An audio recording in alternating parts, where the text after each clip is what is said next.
नमस्कार. श्री गुरुदेव दत्त. श्रीपाद श्री वल्लभांचा जय जयकार असो. खरं तर 14 तारखेला दत्त महाराजांची जयंती आहे आणि या जयंतीनिमित्त विविध दत्त महाराजांच्या मंदिरामध्ये, स्वामी समर्थांच्या मंदिरामध्ये दत्त जयंती साजरी केली जाते. अनेक ठिकाणी गुरुचरित्राचं पारायण, भजन, कीर्तन, प्रवचन हे धार्मिक विधी या ठिकाणी चालत असतात. आपण आज सोमाटणे येथील दत्त मंदिरामध्ये जाणार आहोत आणि तिथली माहिती आपण संकलित करणार आहोत. चला तर मग सोमाटणे. पुणे येथून मुंबईकडे जाताना जुना मुंबई पुणे मार्ग लागतो. ह्या मार्गावरून जवळजवळ 28 किलोमीटर आल्यानंतर सोमाटणे फाटा लागतो. सोमाटणे फाटा लागल्यानंतर सोमाटण्यातून द्रुतगती मार्गाकडे जाण्याचा हा रोड आहे. या रोडला स्पर्श हॉस्पिटल असून स्पर्श हॉस्पिटलच्या बरोबर समोरच्या बाजूला रुपेश मिसळ आहे आणि या रुपेश मिसळच्या बरोबर मागच्या बाजूला हे दत्त मंदिर आहे. ते आता आपण पाहायला जाऊया. रोडचा प्रवास करून आपण रुपेश मिसळच्या मागे जे दत्त मंदिर आहे त्या मंदिरामध्ये आपण या ठिकाणी आलेलो आहोत. अतिशय छान असं परमार्थिक प्रसन्न असणारं हे वातावरण श्री दत्त मंदिराकडे आपण मार्गस्थ होणार आहोत.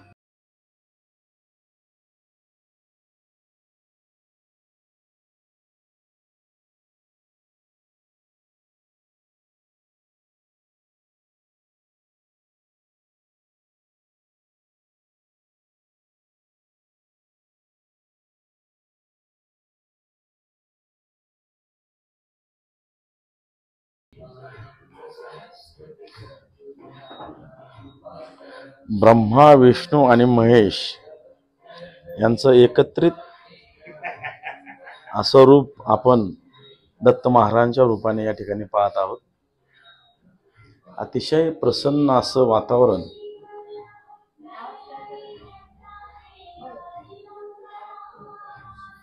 हा मंदिरातील गर्भगृह आहे. आपण त्याला गाभारा म्हणतो. उत्तरेकडील भिंतीवरती संत श्रेष्ठ तुकाराम महाराजांचं छायाचित्र, स्वामी समर्थ, श्री सत्यनारायण महाराजांचे या ठिकाणी फोटो आहे.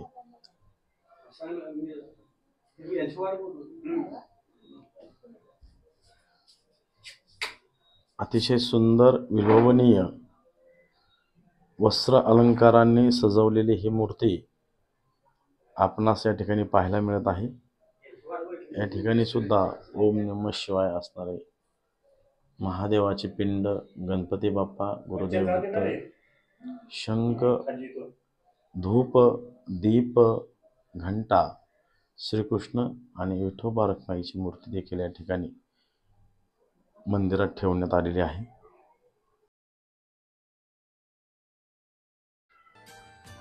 मंदिरामध्ये प्रवेश केल्यानंतरच प्रथमच आपल्याला तुळशी वृंदावन या ठिकाणी पाहायला मिळतं. प्रत्येक मंदिराच्या आपण दर्शन करायला गेल्यानंतर ज्या ठिकाणी कासव हे देखील या ठिकाणी आहे आणि सद्गुरूंच्या पादुका आणि मंदिर. ह्या मंदिराचं दर्शन घेतल्यानंतर तेथील परिसर हा देखील एकदम स्वच्छ आणि सुंदर आपल्याला या ठिकाणी पाहायला मिळतो. मंदिराच्या भोवतणी प्रदक्षिणा मारायला सुद्धा या ठिकाणी खूप छान असं नियोजन या ठिकाणी केलेलं आहे. कुठलाही विधी करताना होमासाठी इथं होमकुंड देखील बनवलेला आहे.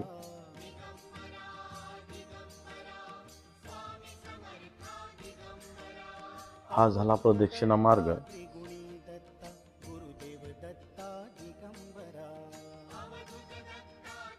आणि मंदिराच्या शेजारीच सभागृह या ठिकाणी या परिवाराच्या वतीनं बनवण्यात आलेलं आहे. प्रचंड मोठा असं हे सभागृह असून या ठिकाणी सत्संग, कीर्तन, प्रवचन असे धार्मिक कार्यक्रम या ठिकाणी संपन्न केले जातात.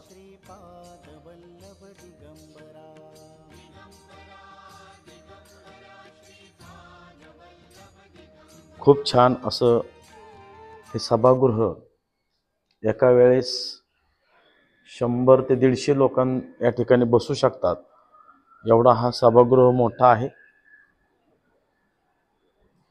श्री स्वामी समर्थांचा फोटो या ठिकाणी लावण्यात आलेला आहे.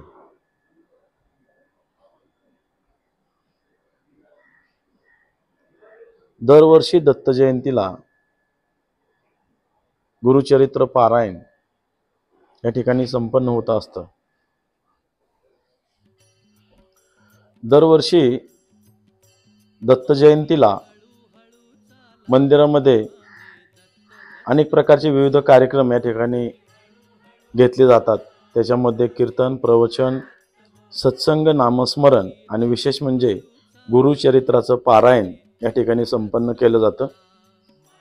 या ठिकाणी ज्यांच्या आधिपत्याखाली गुरुचरित्राचं पारायण केलं जातं असे आंधळे महाराज देखील या ठिकाणी आलेले आहेत.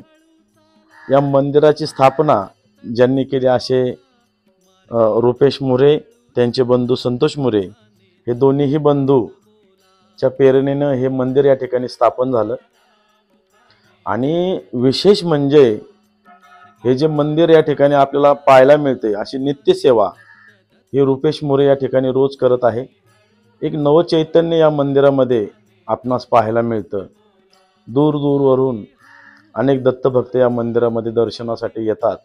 आणि या मंदिराचं विशेष आणि वैशिष्ट्य म्हणजे सांगायचं झालं तर दत्त महाराजांचे 16 अवतार हे पौराणिक आहेत आणि कलियुगातले 3.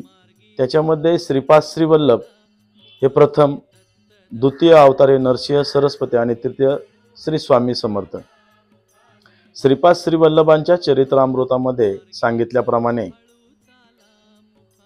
1320 मध्ये श्रीपाद श्रीवल्लभांचा श्री क्षेत्र पिठिकापूरमध्ये जन्म झाला आणि त्यांनी 1320च्या नंतर म्हणजेच एक 30 वर्षाचा त्यांचा कालखंड होता.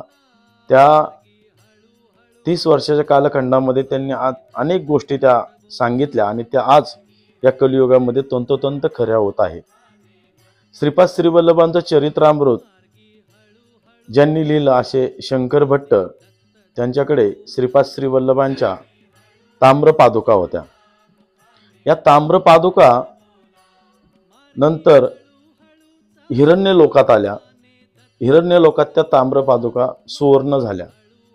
त्या सुवर्ण पादुका हिरण्य लोकातून कारण लोकात आल्या आणि कारण लोकातून त्या परत महाकारण लोकात गेल्या. महाकारण लोकामध्ये गेल्यानंतर श्रीपाद श्रीवल्लभांनी त्या सुवर्ण पादुका स्वतः परिधान करून तेथील दिव्य महापुरुषांना आशीर्वाद दिला. त्यानंतर कारण लोकांमध्ये आल्यानंतर महापुरुषांना आशीर्वाद देऊन त्या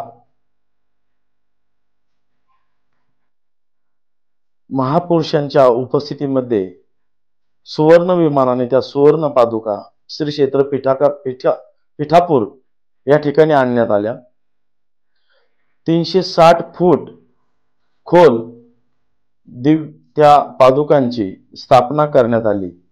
दिव्य नाग, 64,000 योगिनी गण यांनी ह्या पादुका सुवर्ण सिंहासनावरती ठेवून त्या पादुकांची रोज नित्य पूजा अर्चा केली जाते.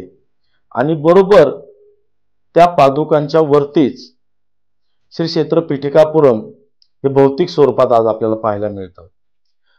ज्या सुवर्ण पादुकांची स्थापना झाली त्याच्या बरोबर वरती आज पिठिकापुरम मधील ज्या आपण पादुकांचं दर्शन घेतो त्या पादुका त्या ठिकाणी आपल्याला स्थापन केलेल्या पाहायला मिळतात. ज्यावेळेस पिठिकापुरम मधल्या महासंस्थानाची स्थापना होईल आणि तिथे पादुका स्थापन केल्या जातील, त्यानंतर पिठिकापुरमचं खूप मोठं महात्म्य या ठिकाणी सांगितलेलं आहे.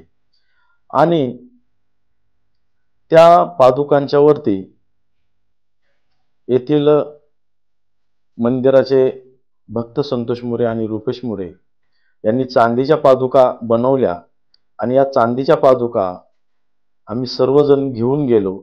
ही टीकापुरममधील ज्या पादुका आहेत त्या पादुकांच्या वरती ह्या चांदीच्या पादुका आपण ज्या पाहतो आहोत, ह्या पादुका चांदीच्या रात्रभर त्या पादुकांच्या वरती ठेवून सकाळी अभिषेक करण्यात आला. त्यानंतर आम्ही परिक्रमेला सुरुवात केली. कुरवंपूरमध्ये आल्यानंतर ज्या ठिकाणी श्रीपाद श्रीवल्लभांनी 14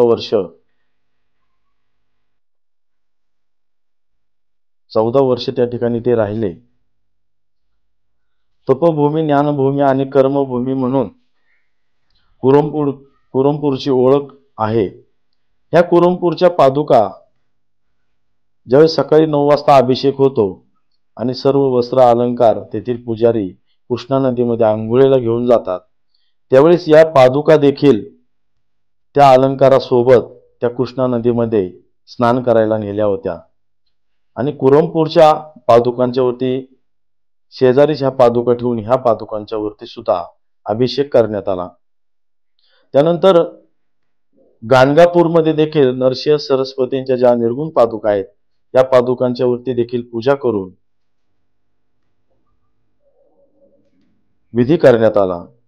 नंतर दुसऱ्या दिवशी श्री स्वामी समर्थ अक्कलकोट या ठिकाणी श्री स्वामी समर्थ यांच्या मठामध्ये ह्या पादुकांची पूजा केली आणि समाधी मठ ज्या ठिकाणी आहे त्या ठिकाणी ह्या पादुकांच्या वरती अभिषेक तेथील गुरुजनांनी केला.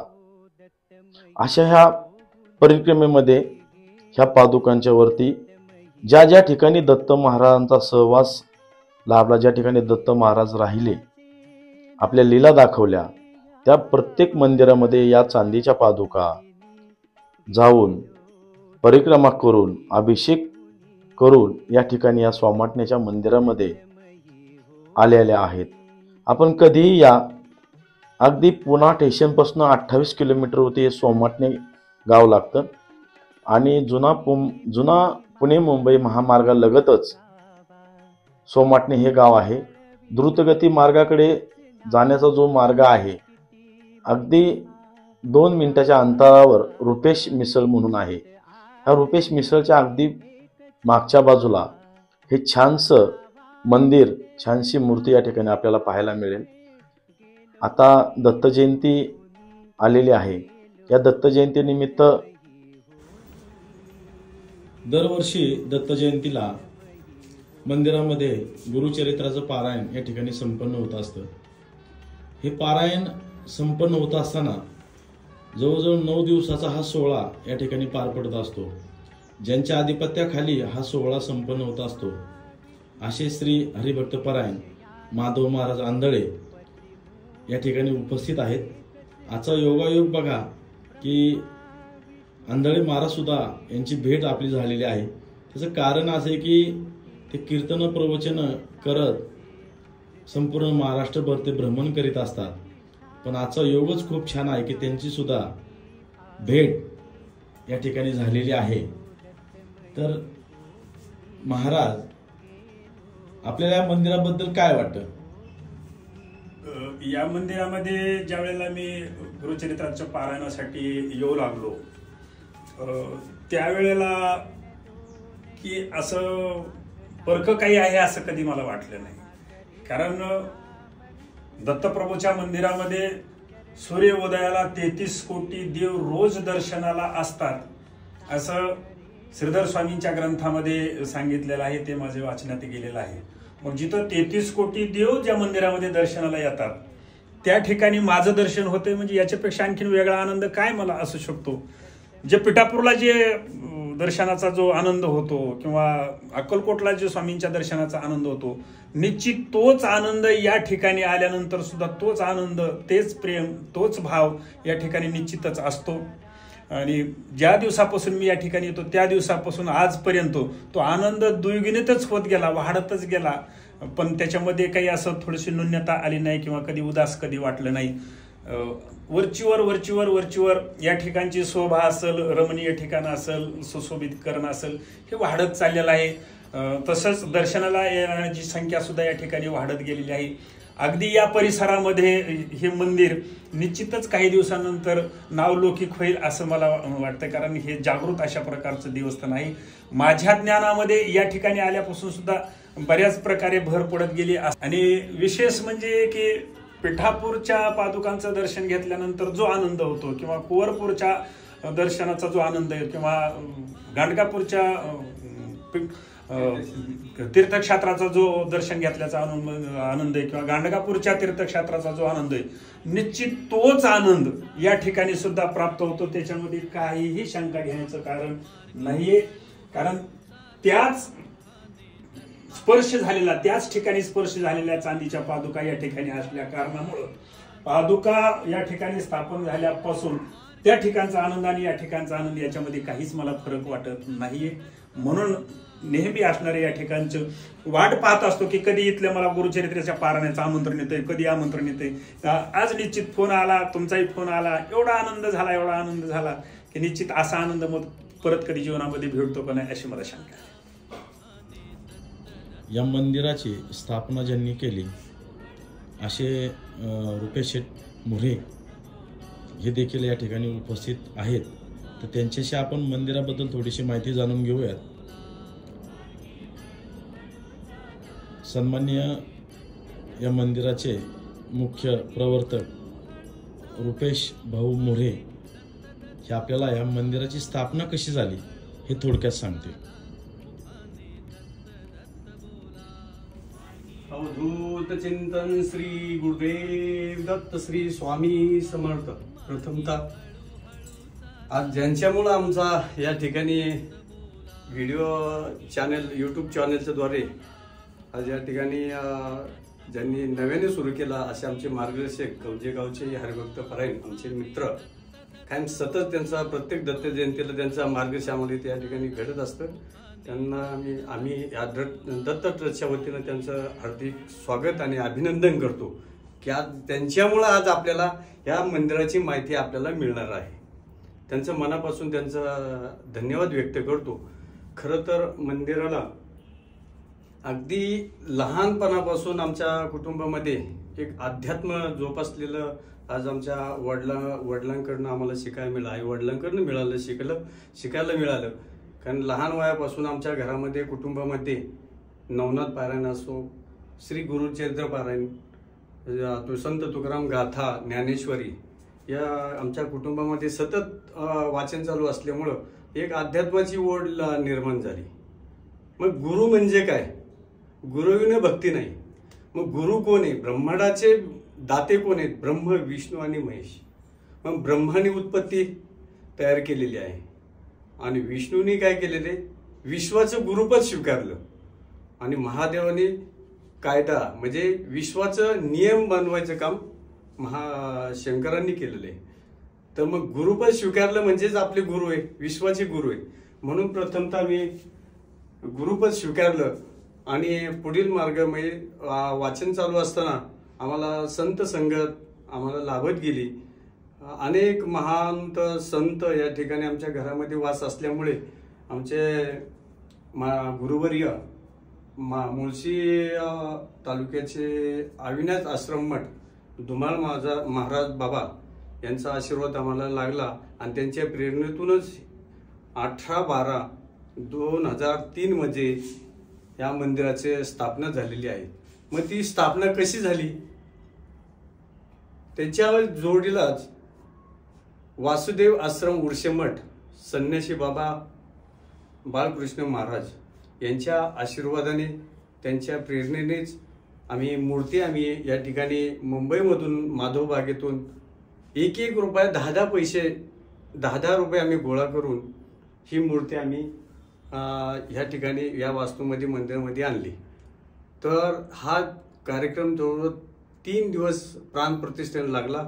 संन्यासी महाराज आपले बाळकृष्ण महाराज यांच्या साक्षीने ही मूर्ती स्थापित करण्यात आली आहे. 3 दिवसाचा कार्यक्रम इथं हवनाने प्रारंभ होऊन आज या मूर्तीचा जीवामध्ये रूपांतर केलं. एक आमच्या कुटुंबातले एक मेंबरच म्हणावं लागेल, हीच ईश्वरीची लीला म्हणावं लागेल. हा संतांचा या ठिकाणी आम्हाला आमच्या कुटुंबामध्ये सतत वास असल्यामुळे अध्यात्माची आम्हाला आवड निर्माण झाली. आणि त्याबरोबर वाघोली गावचे वडजाई मंदिर, शंकर महाराज मठाचे शिष्य आपले भालचंद्र महाराज वाळुंजकर यांचे या ठिकाणी मंदिराला आशीर्वाद लाभलेले आहेत. त्यांच्या मार्गदर्शनातून या मंदिराला मोलाची साथ आम्हाला मिळाली आहे. पण जन्माचे मूळ काय आहे? तुकाराम महाराजांनी एक अभंग दिलेला आहे, जन्माचे मूळ पाहिले शोधून दुःखाशी कारण जन्म घ्यावा, पाप पुण्य घेऊन जन्म येतो प्राणी नरदेव होनी. मग जन्माचं मूळ आपण पहिलं शोधलं पाहिजे. मूळ काय आहे? गुरु असल्याशिवाय आपली भक्ती पूर्ण होणार नाही. मग अशा या भक्तीतून आम्ही नित्य सेवा या ठिकाणी आम्ही करत राहिलो. आणि जसजशी आम्ही सेवा करत राहिलो, अनेक आम्हाला ज्यावेळी मी अभिषेक करतो त्यावेळी अशा अनेक अनुभूती या ठिकाणी आम्हाला मिळालेल्या आहेत. आता आरती करत असताना एक असं सांगू, आता कसं हे भगवंताचं जे सांगतो, ज्यावेळी मी आरती करत असताना असं आज ना उद्या असं वाटतं की महाराज प्रगट होणार, असं मला भास निर्माण होतोय. अशी ही शुद्ध बिजापुटी फळे रसाळ गोमिटी, कारण शुद्ध मनापासून या ठिकाणी मी भगवंताची मी म्हणता येणार नाही, कारण कसं आहे की भगवंत करून घेतात या ठिकाणी. आणि 108 औदुंबर या ठिकाणी एक भगवंतांनी फळं दिलेली आहेत. अशी लाईनीमध्ये 108 औदुंबर या ठिकाणी आलेले आहेत.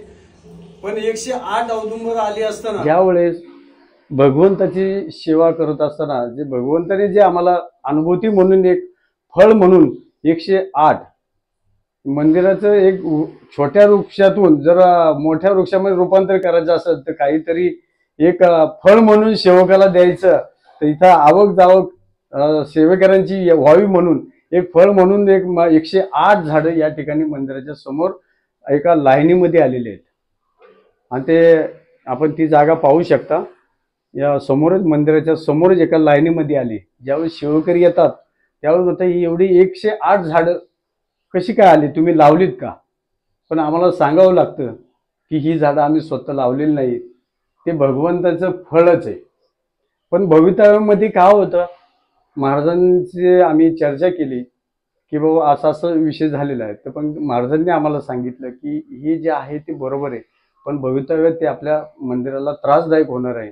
मग ती आम्ही त्यांचा आदेश मानून ती झाडं आम्ही 108 अभिषेक करून ती झाडं जगद्गुरू संत तुकाराम ज्या ठिकाणी ध्यानाला बसलेले होते, ध्यान करायचे, असं घोरवडेश्वर डोंगराच्या पायथ्यापासून तर मध्यापर्यंत 108 झाडं मागील पावसाळ्यामध्ये आम्ही लावलेली आहे. आजही ती जिवंत आहेत. आमचं नेहमी तिथं जाणं येणं असतं. असं ही अनुभूती या ठिकाणी भगवंताची आपल्याला पाहायला मिळते. तुम्ही खरंच ह्या मंदिराला अवश्य भेट द्या आणि स्वतः अनुभव घ्या. येणारा भाविक इथं ज्यावेळेस येतो, सेवेकरी येतो आणि स्वतः दर्शन घेऊन त्याची इच्छा जी असते त्याच्या इच्छा त्या पूर्ण निश्चितच होतात. आणि इच्छा पूर्ण झाल्यानंतर आम्हाला इथं सांगतात की महाराज की या ठिकाणी आम्ही जे बोललो इथं या ठिकाणी खरंच आमचे ते काम पूर्ण झालेलं आहे, त्यासाठी हे मंदिराला तुम्हाला काय द्यायचं नाही. आम्ही फक्त एवढंच सांगतो, भगवंताला तुमच्या इच्छेने काय तुम्हाला काय करायचं असेल तुम्ही अन्नदान करा किंवा काही करा. सालाबाद प्रमाणे या ठिकाणी आज मंदिराला 21 वर्ष पूर्ण झालेले आहे.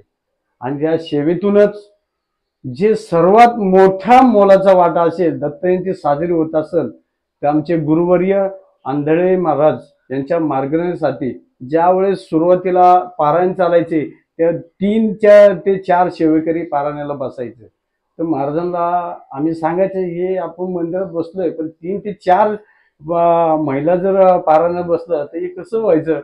पण महाराजांचा एक सपोर्ट आम्हाला चांगला मिळाला आंधळे महाराजांचा. आणि त्यांच्या मार्गदर्शनासाठी प्रत्येक दरवर्षीची दत्त जयंती या ठिकाणी साजरी केली जाते. आणि त्यांचं प्रवचन खूप सुंदर असतं आणि चांगलं मार्गदर्शन करत असतात. आणि सर्वांना विनंती करतो की आपण या मंदिराला आपण आवर्जून भेट द्या. आणि भेट दिल्यानंतर तुम्ही एक अनुभव घ्या आणि अनुभव आल्यानंतर तुम्ही आम्हाला सांगा.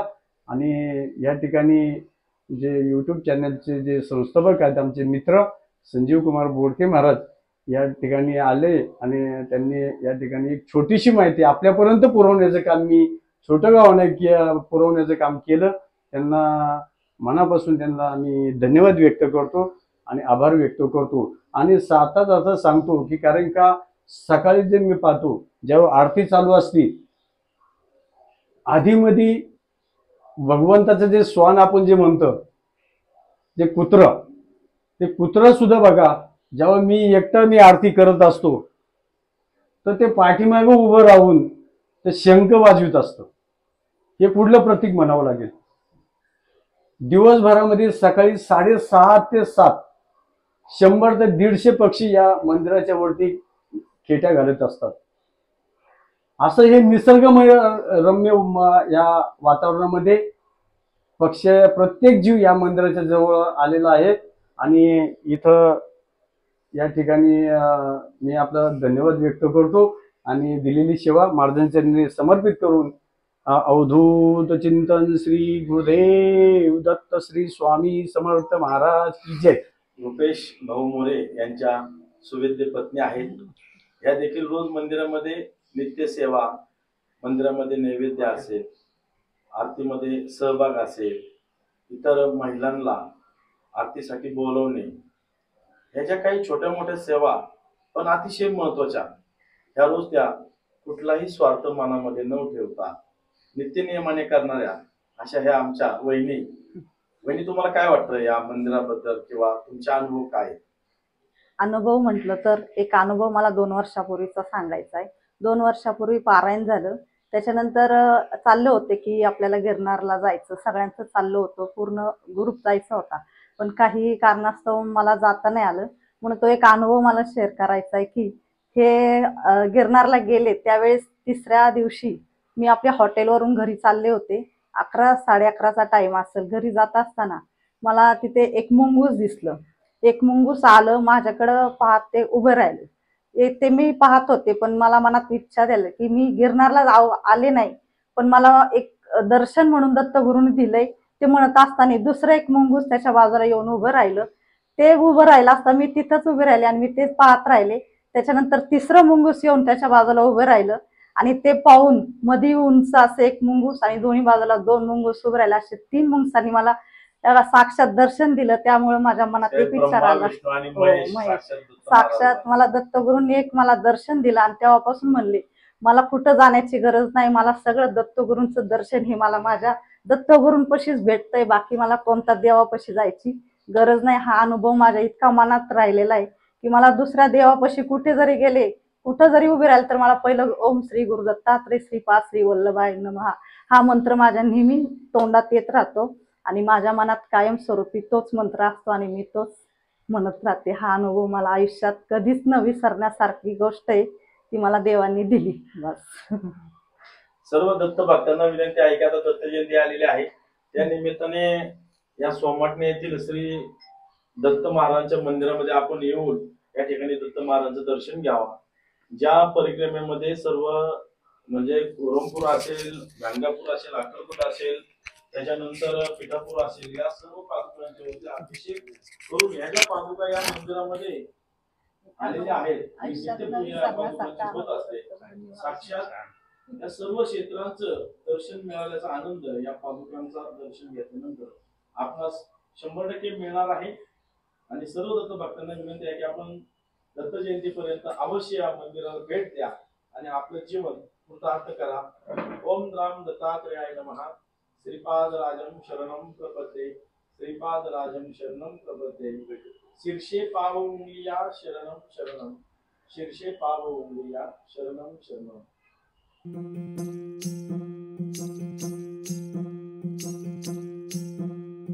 दिगंबरा दिगंबरा दिगंबरा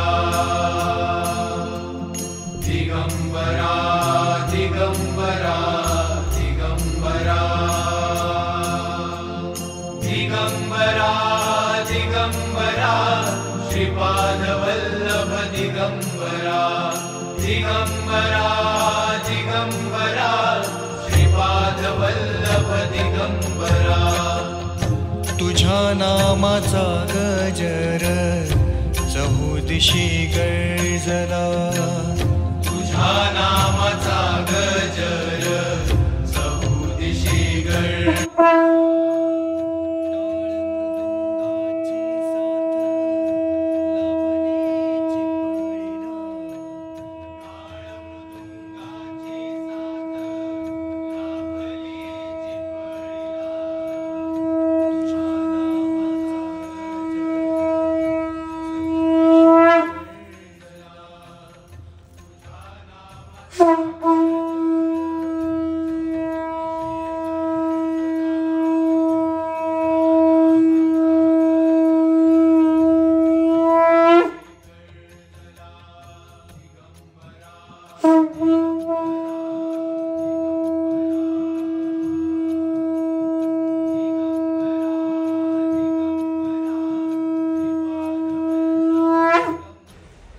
रोज नित्यनेमाने दुपारी आणि संध्याकाळी या मंदिरामध्ये नित्यपूजा, आरती आणि नैवेद्य ह्या विधी या ठिकाणी संपन्न होत असतात.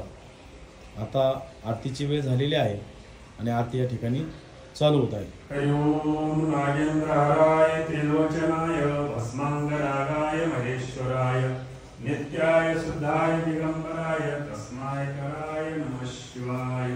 सर्वमंगलमंगले शिवा सर्वार्थसाधिके शरण्ये त्र्यंबके गौरी नारायणे नमस्तुते. मंगलम भगवान विष्णु मंगलम गरुड़ध्वजा मंगलायति तनुहरे. सर्वमंगलमंगले शिवा सर्वार्थसाधिके शरण्ये त्र्यंबके गौरी नारायणे नमस्तुते.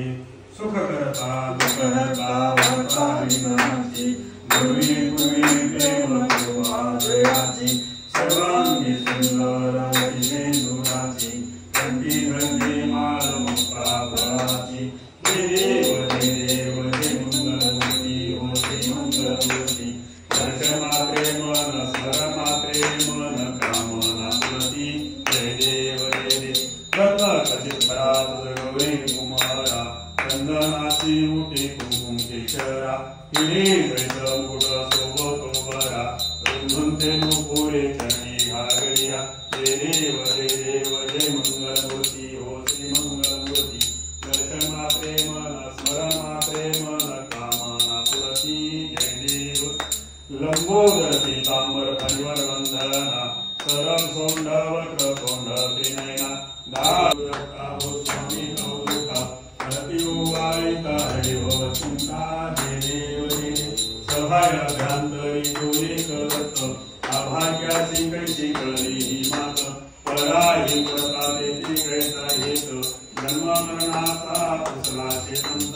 जय देव जय देव जय श्री गुरुदत्ता हो स्वामी गौरुका हरती उवाळिता हरि भव चिंता. जय देव जय देव. दत्त योनिया उभा टाकले सद्भाव सत्संग परिपात केला. प्रसन्न होणी आशीर्वाद दिला जन्म मरणाचा फेरा चुकविला. जय देव जय देव जय श्री गुरुदत्ता हो स्वामी अवधूता हरती उवाळिता हरि भव चिंता. जय देव जय. दत्त दत्त ऐशे लागले ध्यान पारपले मन झाले गुणमन. हेतूपणाची झाली गुळवण एका जनाधरी श्रीदत्त ध्यान. जय देव जय देव जय श्री गुरुदत्ता हो स्वामी अवधूता हरती उवाळिता हरि भव चिंता. जय देव जय. गाली लोकांगण वंदीन चरण वयानुपाहीन रूप तुझे. प्रेमी अलंघ्य आनंद पूर्ण भावे वाळीन म्हणेना. त्वमेव माता पिता त्वमेव त्वमेव बंधु सखा त्वमेव त्वमेव विद्याधरी त्वमेव त्वमेव सर्वं गुरुदेव देव. कायेन वाचा मनसेन्द्रिया वा बुद्ध्यात्मना वा करोमि स्वभाव करोमि यत्नं सकल परस्मै नारायणाने समर्पयामि. अर्चितं केशवं राम नारायण कृष्ण दामोदर वासुदेव हरे. श्रीधरं माधवं गोपिकावल्लभं जानकीनायकं राम विष्णु. हरे राम राम राम हरे हरे. हरे कृष्ण कृष्ण कृष्ण हरे हरे. हरे राम राम राम हरे हरे. हरे कृष्ण कृष्ण. आपण पूर्ण व्हिडिओ पाहिला त्याबद्दल आपणा सर्वांचे मनपूर्वक आभार. आणि हा व्हिडिओ जर आपल्याला आवडला असेल तर त्याला लाईक करा आणि नवीन व्हिडिओ पाहण्यासाठी आणि माहिती मिळण्यासाठी आमच्या चॅनलला सबस्क्राईब करा. आपण पुन्हा भेटूया एका नवीन व्हिडिओसह नवीन माहितीसह. धन्यवाद.